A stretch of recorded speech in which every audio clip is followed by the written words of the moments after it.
আজি ওদালগুৰি জিলা BPF আৰু তামোলপুৰ জিলা BPF একেলগে লগ লাগি যেটো ডিমান্ড সমষ্টি ডেলিমিটেশ্যনৰ কথাটো লৈ পেলাই ডিমান্ড কৰিছিল যে ওদালগুৰি এটা লকসভা হ'ব লাগে, কিন্তু এইটো নহল।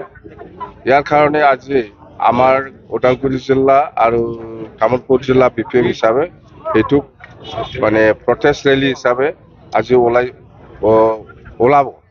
এতিয়া ওলাই আছো। যেন হওক আমাৰ কাৰণে খুব দুৰ্ভাগ্যজনক। ইয়াত মানে UPPL আৰু আবসু লিডাৰসকলে খুব চুপচাপ আছে মনে মনে। তাৰমানে ইহঁতে হ'ব দিয়া নাই। প্ৰপ'জালটো ইহঁতৰে।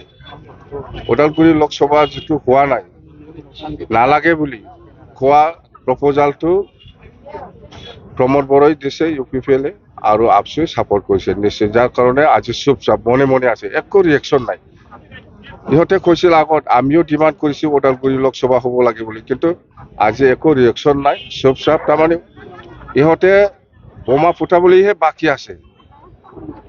আছে, মাছ মাংস খাবলৈহে বাকী আছে। হৈ গ'ল যে ওদালগুৰি একটা লোকসভা নহ'ল, ভাল ইহঁতৰ কাৰণে। যেনক প্ৰমোদ বড়ো বা আবসুৰ নেতাসকলে যিটো ৰোল লৈ আছে BTC ধ্বংস হ'বলৈ কৈ আছে। আপোনালোকে চাওক, এতিয়া তামোলপুৰ জুডিচিয়েল যিটো কোৰ্ট, সাব ডিভিজনেল যিটো জুডিচিয়েল কোৰ্ট, এইটো ৰঙিয়াত গ'ল BTC বাহিৰত। হিচাপতো BTC ভিতৰতে আমাৰ মুছলপুৰত চলি আছিল, মুছলপুৰতো চলি থাকিব লাগে। আজি এটা পিছত এটা BTC সম্পত্তিবিলাক হৈ আছে। প্ৰমোদে সেইটো বেচি পেলাই খাই আছে, বিক্ৰী কৰিছে বুলি আমি ক'ব লাগিব প্ৰমোদ বড়োক। আবসু নেতাসকলে ইয়াত কিয় একো মাত মাতা নাই? তামোলপুৰ সাব ডিভিজনেল জুডিচিয়েল কোৰ্টটো ৰঙিয়াত লৈ গ'ল, ইয়াৰ ওপৰত কিয় মাত মাতা নাই? মন্ত্ৰী আছে, MLA আছে, চৰকাৰ একেলগে আছে BJPৰ লগত, এইবিলাক কিয় প্ৰটেকশ্যন কৰিব পৰা নাই? আচৰিত পাইছো আমি। BTC চৰকাৰ ভাঙি যায় বুলি ভয় খাই পেলাই এইবিলাক নকৰে নেকি?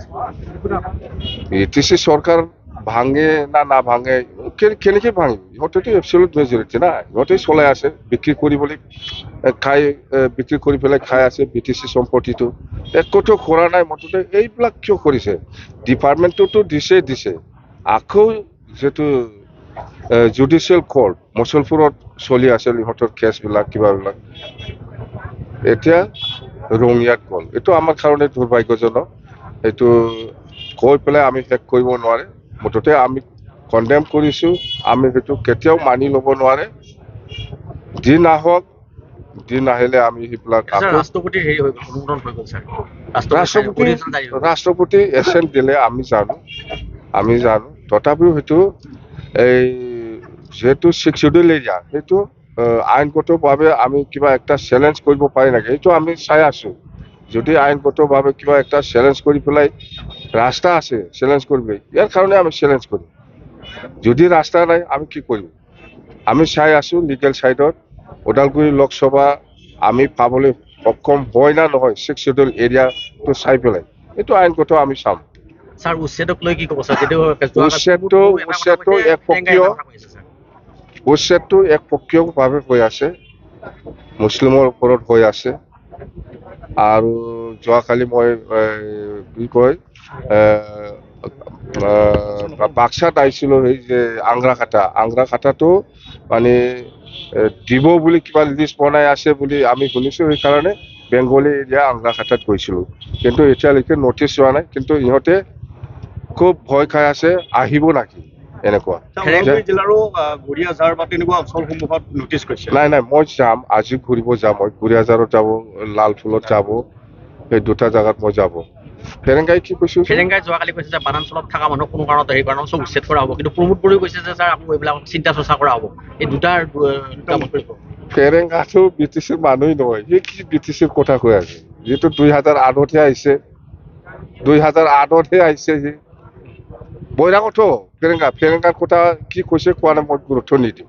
কিন্তু BTCৰ মানুহ কোনোবা ক'লে মই চাম, কিবা ৰিপ্লাই দিব পাৰে নেকি। ফেৰেংগা বৈৰাগত নহয় কোন? ফেৰেংগা আমাৰ BTCৰ মানুহ নহয় না, এই ধেমাজিৰ মানুহে। দেখাওকচোন ই প্ৰমাণ, পাৰিলে প্ৰমাণ দেখাওকচোন। ফেৰেংগাই প্ৰমাণ দেখাওক।